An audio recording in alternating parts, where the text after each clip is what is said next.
Barakatah Yahweh, Barakatah Shai, Barakatah Shai, Barakatah Yahweh, Ba'ashem, Yahweh Shai, Ba'ashem Rakakadash. Double honors and salutations to the elders, apostles, bishops, Akim, Akwath, in greatness done, holding on in sincerity and in truth to the words of the Lord, Hamashiach, Yahweh Shai. This is Brother Lasha, DC Camp. Short lesson for the hopeful elect.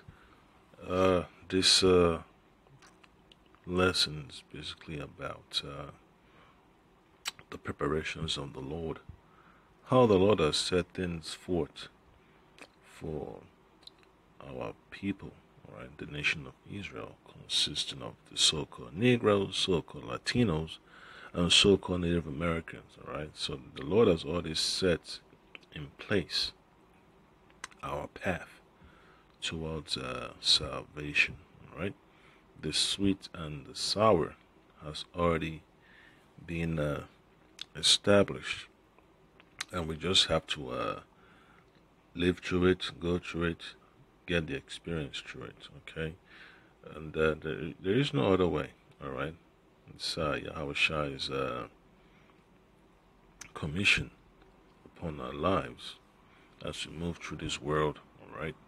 So we're able to bear the gospel, all right? The gospel is basically the vehicle that you use to move through this world, all right? The words and the sayings of the Lord Hamashiach Yahushua is what you use to travel from one process to the next, all right? So the book of Isaiah chapter 46 verses 3 and 4 tells you exactly what the Lord has in store for our people, right? It says, hearken unto me. So that's a commandment from the Lord. Hearken unto me, O house of Jacob, and all the remnant of the house of Yasharallah, which are born by me from the belly. And what's the belly? Before the foundations of the universe, all right?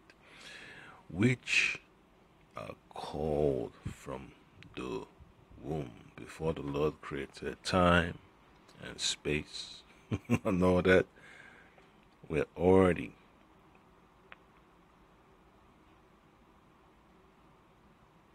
chosen, right?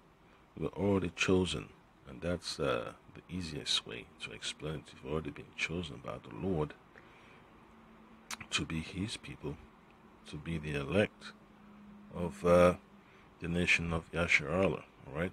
And then it says in verse 4, even to your old age I am He. Meaning that the Lord doesn't change, all right? He's still the same old power. I can't even say old. He is still the same power, all right? And even the hoary hairs will carry you, all right? So from our birth to our gray hairs and all that, when we become senior, so-called senior citizens, or how you want to say senior citizens. Well, I won't really say senior citizens. Well, but it's good enough, from a child all the way to great grandpa, great grandma, all that, from the adolescent up to the elderly. All right. Will I carry you? I have made and I will bear.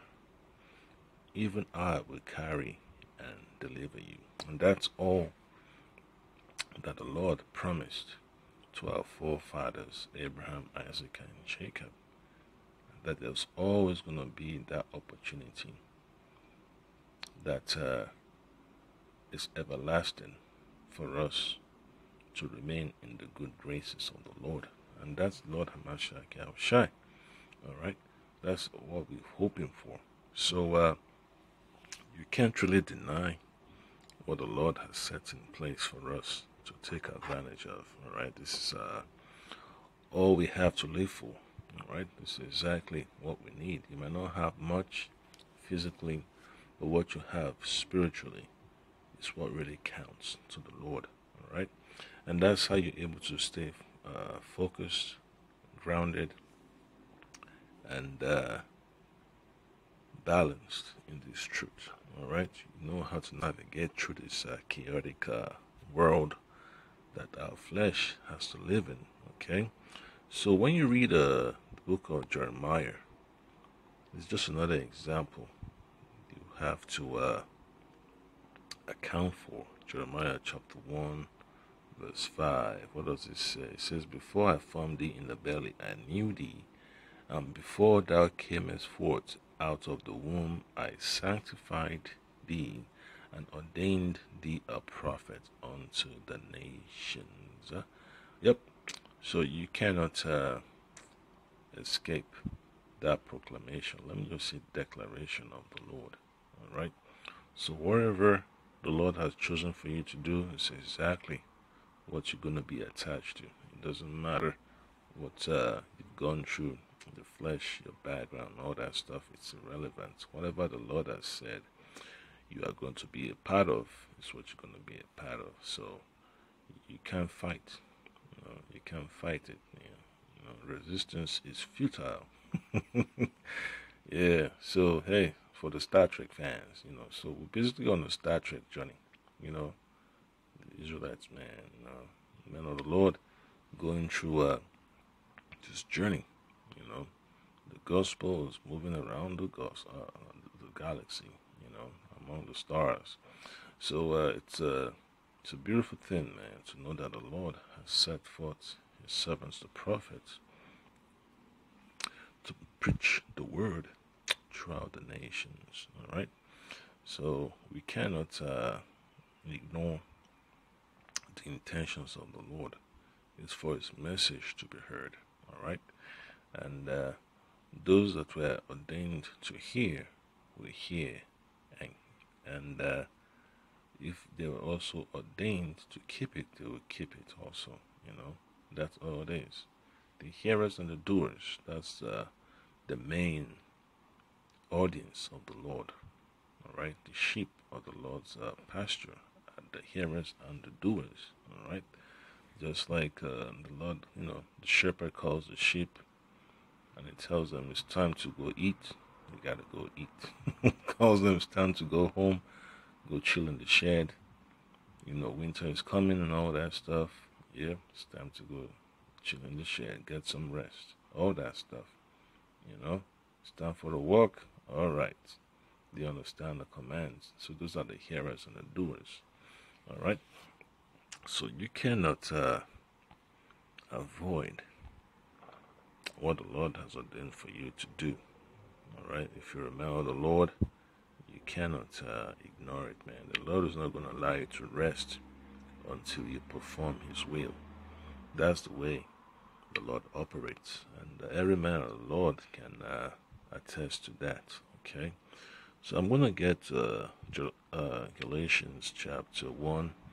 We're going to read from verse 13 to verse 17. It says, "For you have heard of my conversation in time past in the Jews' religion, how that beyond measure I persecuted the church of Yahweh and wasted it." So this is Apostle Paul recounting his experience. All right, it's exactly what the Lord set for him to have to go through, so he could be humbled. All right, so he could take pride away from him. And then it says, "And profited in the Jews' religion above many my equals in my own nation, being more exceedingly zealous for the traditions of my fathers." Yeah, he was zealous, but what happened? The Lord had to set a trap for him to lure him in away from the wicked scribes and Pharisees, so he could be used for the ministry. All right, so that the ministry can be propagated to the Israelite foreigners. All right, and it was also able to bring a better understanding about the laws of faith. All right, and when you read verse 15, it says, "But when it pleased Yahweh, who separated me from my mother's womb and called me by His grace to reveal his Son in me, that I might preach him among the heathen, or that's the Israelite foreigners. Immediately I conferred not with flesh and blood. All right. So it's the Lord's program. The Lord operates on his own timeline. He decides how he's going to communicate with his servants. It could be through a dream. It could be through a conversation. It could be through meditation. All right. Yeah. And then verse 17. Neither went I up to Jerusalem to them which were apostles before me, but I went into Arabia and returned again to Damascus. So that's how the Lord set things up, man. You know, a man's going out of the Lord. That's Proverbs chapter 20, verse 24. How can a man understand his own ways? All right. So the Lord pulls the strings on a man's mind. You know, that's why you have to fear the Lord, man. Pray that you're of that number that chosen for salvation, chosen to preach this gospel the proper and correct way, as Yahushua had mentioned, you know, as Yahushua had declared, right? So this gospel, this good news, must not be squandered, must not be contaminated because of worldly ambitions or personal ambitions, all right? So you just have to keep that in mind. Another precept we have to look at is from the book of Ephesians. Ephesians, look at chapter 1 also. Then let's see what's verse 18. Actually, not verse 18. Let's see. Yeah, so this is a good one. Ephesians 1 and 18 says, the eyes of your understanding being enlightened, that ye may know what is the hope of his calling, and what the riches of the glory of his inheritance in the saints. So you're basically getting to know what your job description is, all right? You are knowing what Yahushua has basically set in store for us to partake of, all right? Your wisdom, knowledge, and understanding is being enlarged, and that's what the Lord expects for you to tap into. You have to tap into that reservoir of knowledge, wisdom, and understanding. Without those things and the Lord, you amount to nothing. You basically as the heathen of the other nations, all right? So you have to acknowledge that the laws of the Lord is all you need, all right? And then in the spirit of faith to help you understand why the law was put in place, all right? So let's go to Ephesians 1 verse 8. It says, wherein he hath abounded toward us in all wisdom and prudence, having made known unto us the mystery of his will, according to his good pleasure, which he had purposed in himself. Yep, that's all it is. All about the revelation of the Lord HaMashiach Yahushua, the spirit of prophecy. This is what it is, all right? Hearing the voice of the Lord, accepting the invitation, and then fellowshipping with him, all right? So you can be increased at that last end. Right? That's the purpose of this ministry, to glorify the Lord in your works of faith. All right, do nothing without faith. All right, so that's how the Lord operates. You know, the children of faith. Yeah, the Lord is a man of faith. He speaks before it is done. Yeah, that's all it is. Okay, and then verse 10 says that in the dispensation of the fullness of times, he might gather together in one all things in Hamashiach Yahushua, which Right? Both which are in heaven and which are on earth, even in him. All right. So for those that of the Lord who passed away and are still alive, hey, you're still gonna be gathered unto the Lord, right? And then you also know that all powers on earth has to be consolidated under the Lord Hamashiach Yahushua. That's why in the book of Daniel, he has to have all those crowns upon his head, because the thrones were cast down. The rulership of the rich, the elites of this world, has to be obliterated. All right. So that's how everything will be consolidated under the Lord Hamashiach Yahushua. All right. All powers under heaven have to succumb to his will, has to bow to his will. All right. In the name of the Lord Hamashiach Yahushua, every knee shall bow and every tongue shall confess that he is Lord. All right. King of kings and Lords of lords. All right. And Lord of lords. All right. So verse 11 says, in whom also we have obtained an inheritance. So we cannot have an inheritance without Hamashiach Yahushua. All right. Being predestinated according to the purpose of him who worketh all things after the counsel of his own will, and that's the Lord Yahweh. All right. So we can't get to the kingdom without the Lord Hamashiach Yahushua. All right. We can't have this gospel without the Lord Hamashiach Yahushua. He's the reason why this gospel is being funneled through us. The wisdom from the Father was passed on to the Lord Hamashiach Yahushua, and Yahushua distributes it. Okay, so this is something that we all have to remember. All right. Then verse 12 says that we should be to the praise of his glory, who first trusted in Hamashiach Yahushua, and that's the Lord Yahweh. All right, the Heavenly Father Yahweh, because Yahushua is his only firstborn. All right, his creation. All right, and that's how it's supposed to be. All right. So let's go to the book of Sirach, chapter 1. Look at verse 14. What does it say? To fear the Lord is the beginning of wisdom. It was created with the faithful in the womb. All right. What womb? The womb before that is the beginning. All right. The beginning before the beginning. Let's just call it that.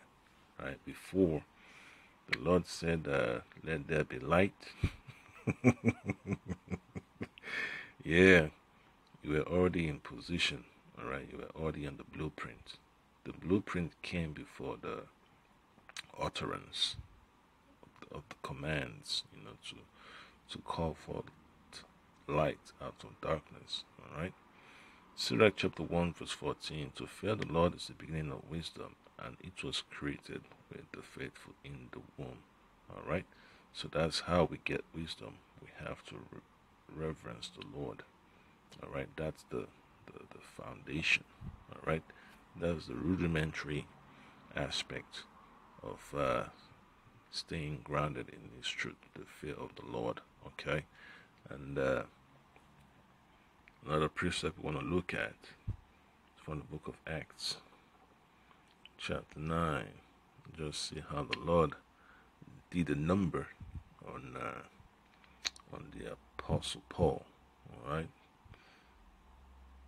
The Lord did a number on him just because he needed to show his power. All right. So it's Acts chapter 9 verse 13. Then Ananias answered, Lord, I have heard by many of this man whom much evil he hath done to thy saints in Jerusalem. All right. So now Yahushua is having a conversation with one of his servants, Ananias. All right. And this was after Paul was blinded on his way to Damascus. Okay, Yahushua had to let him know that he's persecuting his loved ones, all right, his little ones, and that Yahushua had to let him know he's kicking against the pricks, that it is not possible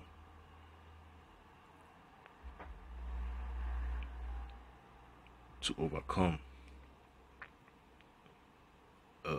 what you call it, a mission like that, man, a challenge like that. He's not going to win, because he's going to end up destroying himself. That's why the Lord had to pull him out of that state of blindness, that state of ignorance. All right. So and he had authority from the chief priests to bind all that call on thy name. So you see that. So that's what the Lord did. The Lord sent for that that spirit, that lying spirit, among them, to allow Paul to go to Damascus to go persecute the servants of the Lord, the disciples of the Lord. All right, and that's how he got checked on the way. The Lord basically set up an ambush. So that's how the Lord operates. When folks think they're doing the right thing, they got the upper hand, and then the Lord just, completely blindsides them out of nowhere. So that's something that serves some chills up the spine of the man of the Lord. At any point in time, the Lord could get in your bubble and start to reshuffle your mind, so you could do greater things. All right. And then verse 15 says, but the Lord said unto him, go thy way, for he is a chosen vessel unto me, to bear my name before the Gentiles and kings and the children of Israel. Yep, that's all we're living for. Okay, to be that chosen vessel. And what can we do, man? But accept the will of the Lord. Verse 16, for I will shew him how great things he must suffer for my name's sake. All right, so hey, that's part of the journey. All right, that's part of the journey. The Lord had to create a scenario, an event, so he could pull Paul away from the den of vipers and use him for his own purpose. So the Lord has the different ways, man, of taking care of people, man. The Lord needs to use you, he's going to use you, man. You never know when it's going to hijack your plan and then turn it against his enemies, all right? So 2nd Ezra chapter 7, we look at verse 17 and 18. What does it say? Then answered I and said, Lord, that bearest rule, thou hast ordained in thy law that the righteous should inherit these things, but the ungodly should perish. Yeah, so we got to inherit the kingdom. Okay, that's all we're looking forward to, inheritance. And inheritance, the inheritance is only possible through the Lord of Hamashiach Yahushai. And the ungodly that refuse to accept the Lord Hamashiach Yahushai cannot really get that inheritance of salvation unto eternal life. They'll have to come back in the kingdom as little children again, born of a woman. All right. And then verse 18 says, nevertheless, the righteous shall suffer straight things and hope for wide. For they that have done wickedly have suffered the straight things, and yet shall not see the wide. Okay, so it just shows you that the men of the Lord have to go through the difficulties of this ministry, and their hope will be established upon the salvation of the Lord Hamashiach Yahushai bestowed upon them. Okay, and that's all it is, man. You could see the contrast. You could see the differences. You could see the nuance of the gospel of how the Lord operates. All right, so you got to go through the Lord Hamashiach Yahushai. That's what our Heavenly Father Yahweh has ordained, and you just have to accept it. That's the best deal you could ever have. All right, there is no other way besides the Lord Hamashiach Yahushai. So that there is the preparation of the Lord. Yahushua is the preparation of the Lord. So I hope this lesson has been impactful, has been edifying to your spirit, and Abarataza, continue to get some more revelations from the Lord. Shalom. Bashim Yahushai, Bashim Kakadash.